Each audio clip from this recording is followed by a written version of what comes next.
हमने पिछले एपिसोड में देखा स्वीकृति ध्रुवी के घर आ पहुंची है। पूरी रात बाहर होने के कारण उसकी मम्मी परेशान है। उसे फोन पे फोन किए जा रही है लेकिन स्वीकृति उसका फोन नहीं उठा रही है। अब आगे देखते हैं। कितनी अजीब बात है, पूरी रात बाहर गुजारने के बाद भी किसी लड़की को ये नहीं लग रहा कि हमें हमारे पेरेंट्स को बताना चाहिए। जैसे तैसे ध्रुवी ने चाय पी ली और थोड़ी फॉर्मेलिटी करने के बाद वो आंटी से कहती है, आंटी मुझे ध्रुवी से कुछ काम है। आंटी ने कहा, जाओ, वो सो रही है, उसे जगाओ, इसी बहाने वो आज जल्दी उठ जाएगी। ध्रुवी अपने बेडरूम में गहरी नींद में सो रही है। स्वीकृति उसे जगाने ही वाली थी जैसे उसका फोन फिर से बज उठता है। स्वीकृति को लगा कि शायद अब सुयश का फोन आ जाए।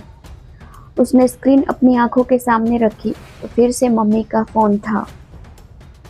एक बार फिर से स्वीकृति उदास और निराश हो गई और वो समझ गई कि वक्त के अनुसार लोगों की प्राथमिकताएं बदलती रहती है। भले ही वो रात अंधेरे में एक दूसरे के साथ बिता ले, सुबह होते ही प्रेमियों की प्राथमिकता बदल जाती है। कुछ लोग रात के अंधेरे तक ही सीमित रह जाते हैं। उजाला होते ही लोग अपने अपने कामों में व्यस्त हो जाते हैं और चले जाते हैं। अकेलापन और उदासी और खालीपन छोड़ जाते हैं। स्वीकृति के अंदर निष्क्रिय रूप से एक खालीपन मौजूद था। उदासी का यह नियम है, चरम सुख की सीमा ऐसे भ्रामक सुख खुशियों की प्राप्ति करने के बाद वह पहले से अधिक भयावह प्रतीत होता है। एक तरफ फोन लगातार बजता जा रहा है, दूसरी तरफ स्वीकृति की निराशा और बढ़ती जा रही है। ध्रुवी का ब्लैंकेट खींचते हुए स्वीकृति कहती है, उठो ना यार, जल्दी से, मुझे काम है तुमसे। स्वीकृति, तुम इतनी सुबह? सवाल मत करो, जल्दी से फोन उठाओ। किसका फोन? मम्मी का। पर मम्मी मुझे घर में से ही फोन क्यों कर रही है? अरे मूर्ख, तेरी मम्मी का नहीं, मेरी मम्मी का फोन उठा। ध्रुवी जैसे ही उठती है लेकिन फोन की रिंग बजकर बंद हो चुकी है। ओह हेलो, ये सब क्या चल रहा है? खुद के बाल बांधते बांधते ध्रुवी ने पूछा। फिलहाल तुम कोई सवाल मत करो, मम्मी को फोन लगाकर ये बोलो कि स्वीकृति वॉशरूम गई है। ध्रुवी ने कहा, क्यों? मैं झूठ क्यों बोलूंगी?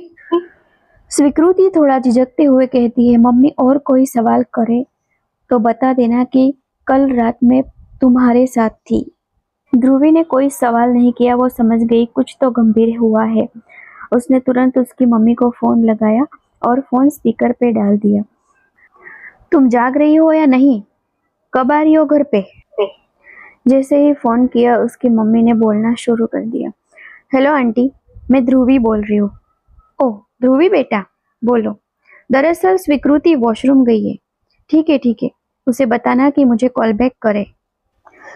फोन कटने पर उन्होंने राहत की सांस ली। ध्रुवी के पुलिस स्टेशन में स्वीकृति की पूछपरछ अभी भी बाकी थी। कहाँ थी तुम पूरी रात? ध्रुवी ने आंख मार के पूछा।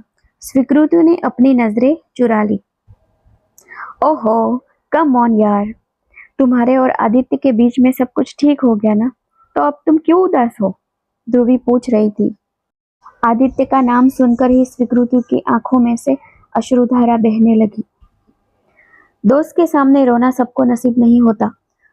स्वीकृति ध्रुवी को खोना नहीं चाहती थी, इसलिए वो रोकर उसका दुख ध्रुवी को दिखा रही थी। क्या स्वीकृति ध्रुवी को सब कुछ सच सच बताएगी?